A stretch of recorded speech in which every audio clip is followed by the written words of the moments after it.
Hujan jatuh perlahan membasahi jendela kamar yang gelap.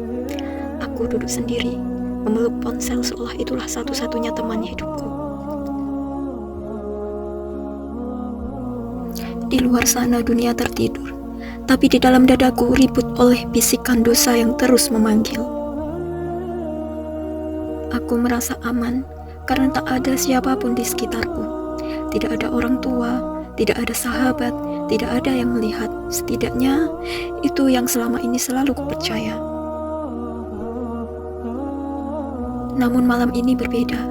Di sela rintik hujan, hatiku seperti dipukul oleh kenangan lama. Tentang guru madrasah yang berkata bahwa setiap detik hidup manusia dicatat oleh malaikat. Malaikat Rokib dan Atid, dua nama yang dulu terasa seperti dongeng. Kini nama itu terdengar seperti gema yang memenuhi kamar sunyiku. Aku menoleh ke sudut-sudut ruangan, berharap melihat sesuatu, tapi yang kutemukan hanya ketakutan. Tanganku mulai gemetar, layar ponselku padamkan, tapi bayangan dosa tak ikut padam. Aku duduk di tepi ranjang, menunduk, mencoba melawan perasaan yang menyesakkan perasaan di dada. Aku sendirian, kataku berulang kali. Namun jantungku berdetak kencang, seolah menolak kebohongan itu. Untuk pertama kalinya aku bertanya pada diriku sendiri, benarkah aku pernah benar-benar sendiri? Dan air mata pun terjatuh tanpa aba-aba. Aku menutup wajah dengan kedua tangan, merasa kotor oleh perbuatanku sendiri. Di antara isak yang tak mampu kutahan, keluar kalimat yang bahkan membuatku terkejut. Ya Allah, kalau malaikatmu memang selalu di sisiku, pasti mereka malu melihat aku seperti ini. Kalimat itu menusuk lebih dalam dari hukuman apapun yang pernah kutakuti. Dan dengan langkah lemas aku menuju kamar mandi. Keran kubuka, air dingin mengalir ke telapak tangan, ke wajah, ke seluruh tubuhku yang gemetar. Wudhu di tengah malam terasa seperti pulang setelah lama tersesat. Setiap basuhan bukan hanya membersihkan kulit, tapi juga meluruhkan kesombongan yang selama ini menutup hatiku dari rasa malu kepada Allah. Aku sujud di atas sajadah rusuh, kening menempel lama, jauh lebih lama dari biasanya. Tak ada doa indah, hanya tangis yang pecah di dada. Aku sadar, selama ini aku pandai menyembunyikan dosa dari manusia, tapi tak pernah bisa menyembunyikan dari malaikat. Mereka tetap setia mencatat meski aku berkali-kali mengkhianati kepercayaanku sendiri. Sejak malam itu, hidupku tak serta-merta menjadi suci.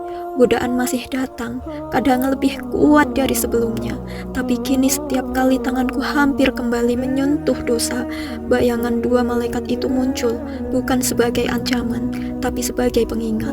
Pengingat bahwa ada yang selalu melihatku, bukan untuk menghakimi, tapi untuk mencatat setiap pilihanku. Aku mulai mengisi malam dengan hal yang tak pernah kupikirkan sebelumnya. Al-Quran yang lama tergeletak kini kubuka. Pelan-pelan, ayat demi ayat terasa menegur tanpa suara, seperti tangan yang lembut menarikku kembali ke jalan yang pernah kutinggalkan. Aku masih sering gagal, tapi kini aku tahu kemana harus kembali saat terjatuh. Orang-orang di sekitarku mulai heran. Aku lebih pendiam, lebih sering menolak ajakan yang dulu selalu kukejar. Mereka tak tahu di dalam diriku sedang terjadi perang besar. Perang antara nafsu dan rasa malu kepada malaikat yang tak pernah pergi meski aku sering mengecewakan. Kini aku mengerti, taubat bukan tentang menjadi sempurna dalam semalam. Taubat adalah tentang merasa diawasi oleh kasih sayang Allah. Setiap kali malam kembali sepi, aku teringat hujan pertama yang mengubah hidupku. Malam ketika aku sadar, dosa bukan hanya melukaiku, tapi juga membuatku malu di hadapan para malaikat yang selalu setia menjagaku.